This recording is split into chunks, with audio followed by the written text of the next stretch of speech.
Hello friends, मैं आपका mentor के सिंह और आज फिर हम अपने टीजीटी एसएसटी की तैयारी करेंगे। यानी कि टीजीटी एसएसटी की तैयारी जो कर रहे हैं उससे देखेंगे। और टीजीटी एसएसटी में हम क्या देख रहे हैं, यानी कि हम देख रहे हैं पार्ट 6 का क्लास 7th की एनसीईआरटी का पार्ट 6, जिसमें क्या है, नगर व्यापारी और शिल्पजन के बारे में बताया गया है। तो चलिए शुरू करते हैं। आज क्या है, आज के चैप्टर में देखते हैं इसमें क्या चीज़ें इंपॉर्टेंट है। इसमें जैसे हमारे क्या है 6th क्लास की और कहीं ना कहीं जो पहले हमने 5वें चैप्टर में पढ़ा उसी से रिलेटेड हमें चीज़ें पढ़नी है। जैसे कि आपको बताया गया है कि चोल राजा यानी कि चोल राजाओं की राजधानी तंजावर थी। तो ये आपसे पूछा जा सकता है कि तंजावर किसकी राजधानी थी। तो यहाँ से क्वेश्चन आपका आ सकता है। फिर आ जाता है रज चोल द्वारा निर्मित राजेश्वर यानी कि राजेश्वर मंदिर की घाटियाँ।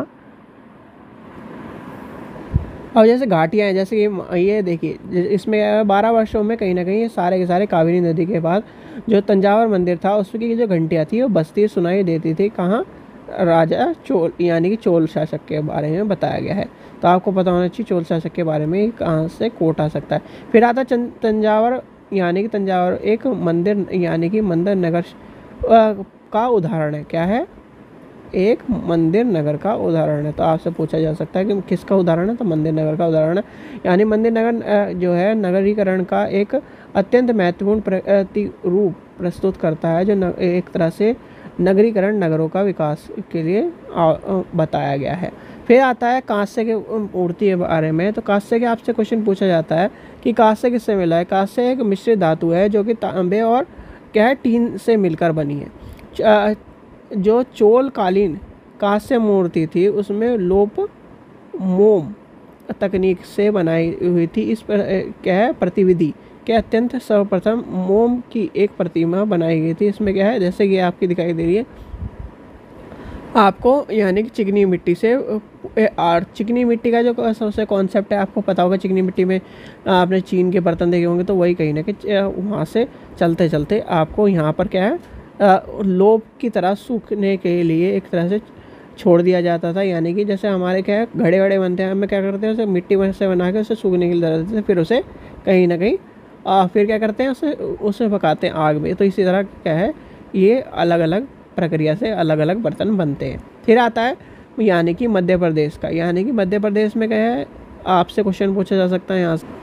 मध्य प्रदेश में बिरला स्वामी यानी बीसला या विदेशा और गुजरात में सोमनाथ, कुछ अन्य महत्वपूर्ण मंदिर नगर तमिलनाडु और कांचीपुरम तथा आंध्र प्रदेश में तिरुपति जी का। यानी कि आपसे इस तरह से क्वेश्चन पूछा जाता है, पर यह आजकल क्या है जीके में ट्रांसफ़र हो गया, तो इसलिए इस तरह से ध्यान रखना इसका।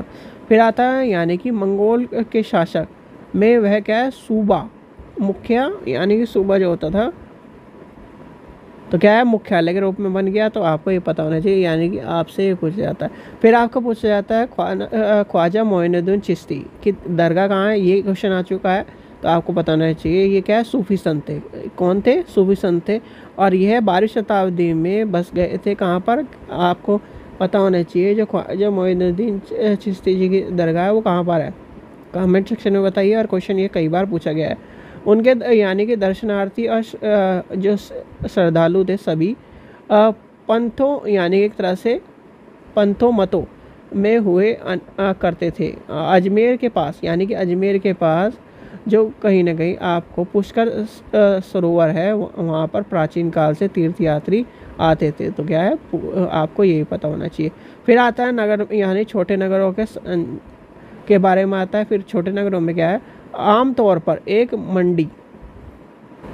आपसे पूछा जा सकता है मंडी क्या है, तो क्या है आमतौर पर मंडी का बाद यानी बाद में जिसे मंडी भी कहा जाता है होता है आसपास के गांव के वाले यानी कि अपने उपज बचाने के लिए लाते थे। और उसे क्या है ऐसे यानी कि गलियां जहां दुकान बाजार और कहीं ना कहीं एक तरह हट यानी कि हट के बारे में। तो हाट की यानी कि आपसे यह बाद में क्या कहा गया, इसे हाट के रूप में आपको देखने को मिलता है। फिर आता है अधिकारी।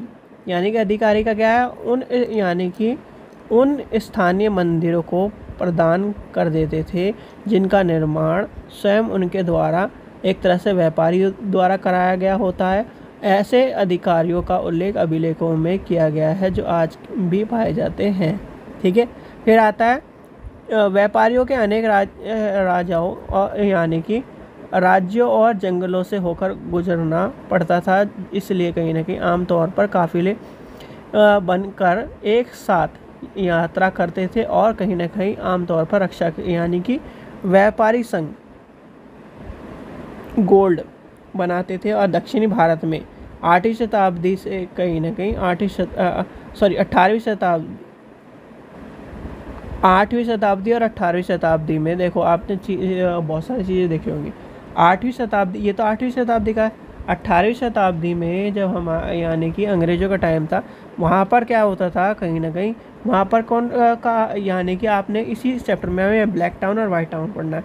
तो वहाँ पर क्या हुआ कि अंग्रेज़ों ने क्या करा कि ये कहा कि हम आपकी रक्षा करेंगे, हम यानी कि बदले में हमारी सेना को और इसको यहाँ पर रहने दो। धीरे धीरे क्या है, इस तरह से बढ़ते वो व्यापारियों की क्या करा, व्यापारियों को एक तरह से सिक्योरिटी प्रदान करी और कहीं ना कहीं उसके तौर पर एक संघ के रूप में काम करने लगी। यानी कि आगे का इस काल में अनेक ऐसे संघ बने, जिसमें सबसे प्रसिद्ध मणिग्रामस और नाना देशी थे। ये व्यापार संघ प्रायद्वीपीय के भीतर दक्षिणी पूर्व एशिया तथा चीन के साथ दूर दूर तक व्यापार करते थे।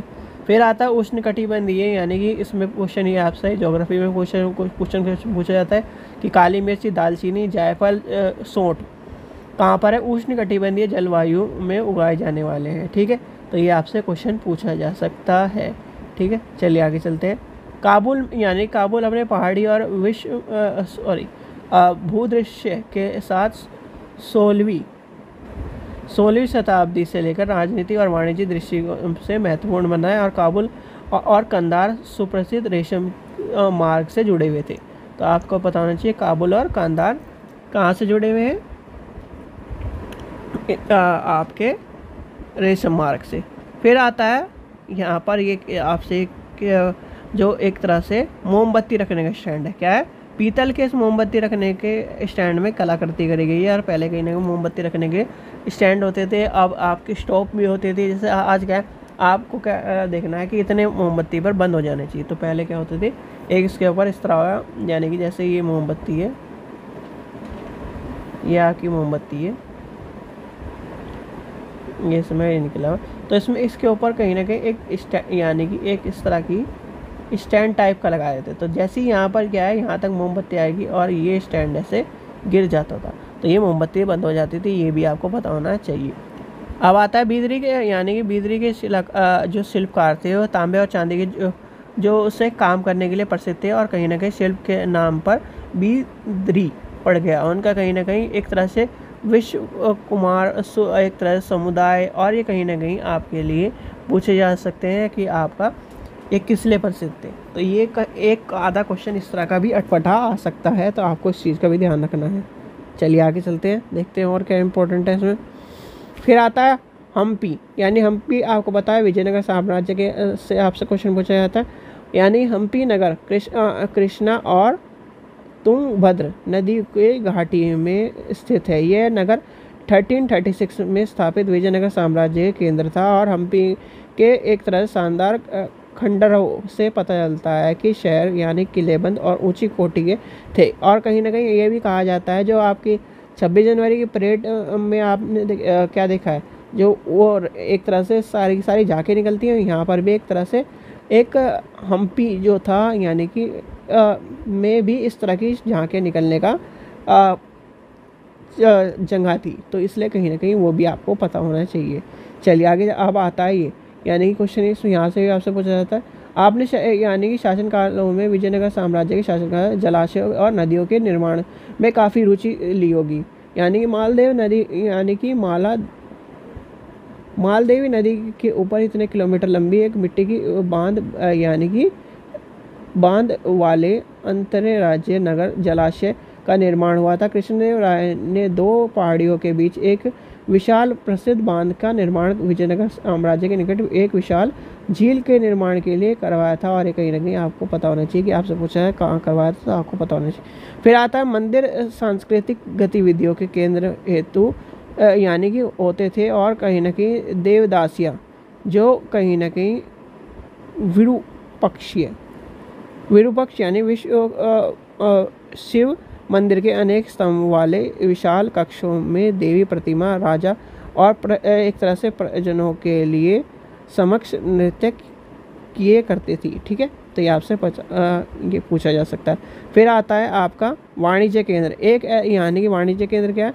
एक ऐसे स्थान जहाँ पर विभिन्न उत्पादनों केंद्र से आने वाले माल खरीदे और बेचे जाते थे। ठीक है, फिर आता है एक क्वेश्चन यहाँ से पूछा जा सकता है, जैसे आपका 1565 में आपका गोलकुंडा, विजयनगर, अहमदाबाद और ये सारे के सारे आपके जो है यानी कि इनके शासकों के हाथों में विजयनगर साम्राज्य की विजय के बाद हम्पी का विनाश हो गया था। ठीक है, चलिए आगे चलते हैं। फिर आता है सूरज यानी कि सूरत के पश्चिमी प्रवेश के बारे में, यानी कि प्रवेश द्वार। ये आपका क्वेश्चन इस तरह से पूछा जा सकता है कि आज क्या है, यानी कि सूरत जो है यानी कि मुगल कालीन में कम्बो, आज के क्या है ख्वात, यानी कि कुछ समय बाद ही अहमदाबाद के साथ साथ गुजरात में पश्चिमी व्यापार और वाणिज्य केंद्र में एक तरह से केंद्र बन गए थे। और सूरत क्या था, एक तरह से आपके पश्चिमी और कहीं ना कहीं व्यापारियों का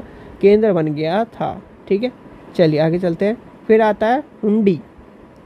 हुंडी क्या है? एक ऐसा दस्तावेज जिसमें एक व्यक्ति द्वारा जमा कराई गई रकम दर्ज रहती थी। हुंडी को कहीं अत्यंत प्रस्तुत यानी करके जमीन की राशि प्राप्त करी जाती थी। ठीक है, आज के टाइम पे जैसे आपका क्या है एक तरह से कि इतनी रकम में मैं जगह खरीद लूँगा। फिर आता है यहाँ पर आ जाते हैं अंग्रेज, यानी कि 1668 में अंग्रेजों ने ईस्ट इंडिया कंपनी के अपने मुख्यालय स्थापित किया था। कहाँ पर किया था?